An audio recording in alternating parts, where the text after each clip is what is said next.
Hello, good evening. I'm Paul Leach, the Head of Design Technology here at Budehaven Community School.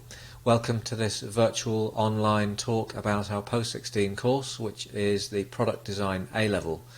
This is of course a substitute this year for talking to you all in person, visiting our school and having a look around the departments. Our Year 11s will get a chance to speak to me in person about this, but for the rest of you who can't be in school, I hope these facts do make you more aware of what we have to offer and help your youngsters to make the right decisions for the future. So without further ado, let's have a look at the A-Level course. I've put this PowerPoint presentation together which I will talk through, and hopefully you won't drift off in the process. So first of all, let's have a look at why a student might choose product design at A-Level, because of course that is the question. Why would I want to do this? What's in it for me? Well, first of all the A-Levels really that we offer in school tend to be a natural progression from GCSEs. Usually down to the fact students have embraced the GCSE, worked very well on it, got good grades, and then are quite keen to take it to the next level and get themselves an A-Level. So the ability to design and make and be creative is of course something that is particularly appealing about this subject, and doing that at A-Level takes it even further into more depth and is a really good opportunity to do that. It's a great contrast to academic courses. Lots of the courses we offer are very academic. They have to be for students to learn the knowledge, the subject knowledge that's required. The DT A-Level is not a course which isn't academic. It's got a lot of subject content in there that has to be learned, but of course alongside that there is that practical element, that workshop-based approach, that creative approach, which makes it quite often a bit of a breath of fresh air, and quite often academic students like that ability to contrast that with what they're doing. Also, if students want to go on to degree level and progress beyond sixth form, which obviously a lot of our sixth formers do, then this course can give that access that's required. There are a lot of very good degree level courses, both on the doorstep at places like Falmouth and much further afield, which could be, again, the fantastic next step towards a career in the design field. And also the design industry in the UK remains very, very strong despite everything that's going on in the world at the moment. We have a very strong design industry. We have British designers working for major international companies such as Apple. We have British architects designing structures all around the world. We are very respected in that sense, and obviously as a head of DT I'm very keen that we keep that cycle going. So the course itself, let's have a little look at what the course involves, because of course if any student's thinking of picking it, they want to know what they're going to be doing over the 2 years. So it is a 2-year course. It's a straight 2 years. There's no AS in year 12. There used to be, but we reverted back to the 2-year course a few years ago, which for us is preferred because students can just plod away and progress through that 2-year period. AQA are the exam board which we work with. There are various other options, but we feel AQA, being the biggest exam board, have the best support and the clearest format. We also teach AQA GCSE, so again it gives us that progression through. The course itself is assessed 50-50. Of course most courses nowadays are 100% exam. This one is not. It's half exam, half NEA, non-exam assessment, which is the project, the design and make project. So students can gain half of the A-Level before they even set foot in the exam hall, which again can make it very appealing. The exam element contains 2 written exam papers. They're 2 hours long each, and on the next bullet point here we've got the sort of structure behind it, which is core technical principles, so really knowing that subject knowledge about materials, processes, manufacturing, etc. Specialist knowledge, and then designing and making principles, work into the design process and how we do that to successfully produce products. The exam itself is comprised of a mixture, so some short answers, very simple, some multiple choice, and some are extended response questions. So the coursework, the non-exam assessment, what does that include? Well, first of all, it's got to be a substantial design and make task. Now for me that is the big appeal of this course, that students can really get their teeth into a project and really own it, really take it as far as they want to go, without boundaries and without having too many constraints put on them. It should reflect about 45 hours work. Realistically, students usually go over that amount, but that would be a minimum we'd expect to spend on it. That includes putting the folder together and making their artifact in the workshop. The design folio is normally A3. Having said that, this year we have taken that transition into using Google Drive and Google Documents, because it just means everything is centralised. We're not printing, we're not wasting paper.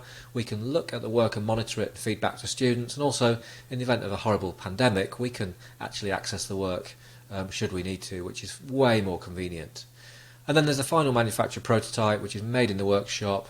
Not just a prototype, but lots of experimentation and testing and modelling in the run-up to that final design. The project should do what it says there: demonstrate technical principles, designing and making, specialist knowledge, and the idea is it will encompass all those elements. And the project choice is free. In Year 11, students have to work to contexts. With A-level, that's not the case. So a student can come to us with pretty much any proposal, and if we think it's not ridiculous and it's likely to fail, we will say go for it. Go ahead, as long as the students can justify why it's a good choice to go for. There are some design sheets from an A-level folder, or several A-level folders I should say, and it should be fairly apparent that the standard of detail and the depth of the work is of course significantly different to GCSE because it has to show that progression.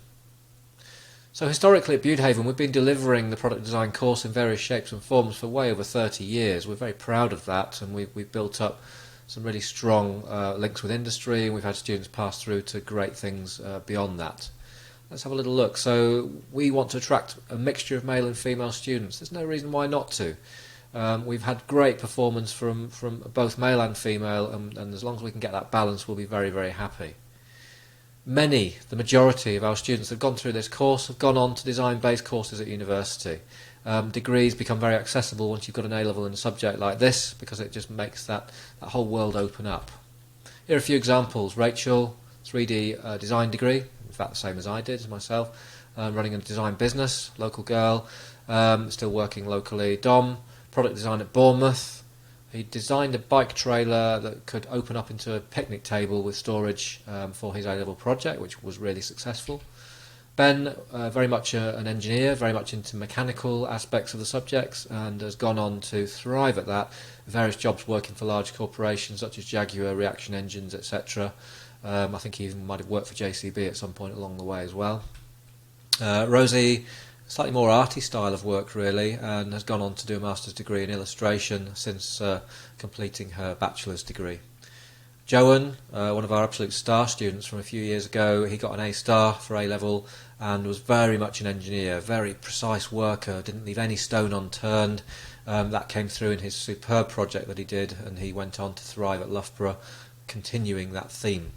And James, in the same year, also got an A star at A-level and went on to study product design again at Loughborough. And if you don't know, Loughborough is one of the top places in the UK for engineering-based courses. We've had some fantastic grades, and in recent years we've had outstanding grades, top 10% nationally, which we're extremely proud of. We can only take so much credit as teachers. It comes down mainly to the hard work of the students, but of course we're absolutely delighted with that. And we've tended to have virtually all our students exceeding their target grades. Meeting a target grade is great, exceeding it is fantastic, and that's what we want to do. So a few photographs of some projects from years gone by. That was a light that was variable and adjustable and automatic, light sensitive. Another lighting project focusing on looking at non-ferrous metals and a bit of wood turning in there as well. A desk which could fold up and be carried with a shoulder strap, intended for a student studying at university. And this guy went on again to work for some pretty major companies. This was a music stand for a person playing an instrument such as violin, where it had a pedal and a mechanism and an electronic circuit in there, so it could flip the pages for the musician without having to use fingers to do that, which of course for a lot of musicians is a major kind of faff when they're playing. And a few photos just from some ongoing A-level work in our workshops where students are experimenting and doing tests and cutting things out and trying things out to get the right results. That's where the fun is with A-level really. A few more, a chair designed based on a cello, so visual inspiration taken from that. A wetsuit drying stand, which allows wetsuits to be hung after they've been used and dry out naturally. We've got a bass guitar, that was Ben on one of the previous slides that made that, and unusually that bass guitar contained effects as well, so he built the whole thing in. He made the circuit, wired it up, made the body of it, and it came together really nicely. It was a very good piece of work. This was a bike. They used sort of a treadle type design, not massively successful, but at the end of the day the A-level is about trying out a concept, and even if it's not a huge success. It's all about that process that's been carried out. That's where the fun is. Bit of work in progress. And there is the bike trailer that I mentioned that Dom made, where a couple of younger students were trying it out at that point and testing it. So it had storage for carrying food for a picnic, and then it could be opened up and used. So a lovely bit of design. Another table that could be turned into a seat, so it could be flipped over and turned into a seat. And what we really want with A-Level is projects with a twist. We want them to do something that's a little bit innovative and a little bit new, because that is, of course, where the future lies with any piece of design. That was a drum that had adjustable pitch, so it slid in and out to make it taller or shorter. Again, a really interesting concept. We built some CAD/CAM skills in there as well, where we machined out some of the parts using computer-aided manufacturing, which we have some equipment for in school. And this one was a chair designed wheelchair designed implement, if you like, that created a desk space for a student in a wheelchair, inspired by the wings of a bat, as you can probably see, with a bit of storage built in as well. And again, it worked very successfully. It was a nice piece of design, so it could fold down to fit through narrow spaces, open up, give additional workspace, and just very neat and tidy. A good project doesn't have to be hugely complicated, it just has to do its job well. And that was a student called Tom who designed a motorbike maintenance stand, hydraulic stand, lots of fabrication and welding, very much into that. He also went on to study engineering. And there's the stand completed, being tested. So really, that's pretty much it from me. And if your children are in school listening to me, they'll hear much the same thing. I can't possibly tell you what the 2-year A-level course totally comprises of within 10 minutes or so. But of course I can give you an introduction, which is what I'm doing now. It goes without saying, if you want any more information, I'm more than happy to supply it. There is my email address with a picture of a handsome guy next to it. Please drop me a line. If I can answer your questions, I most certainly will, or give the school a call and I can give you a call back. Very, very happy to do that. And I really hope that I can welcome lots of students onto our Year 12 A-Level Product Design course next September. Please stay safe, take care, and bye for now.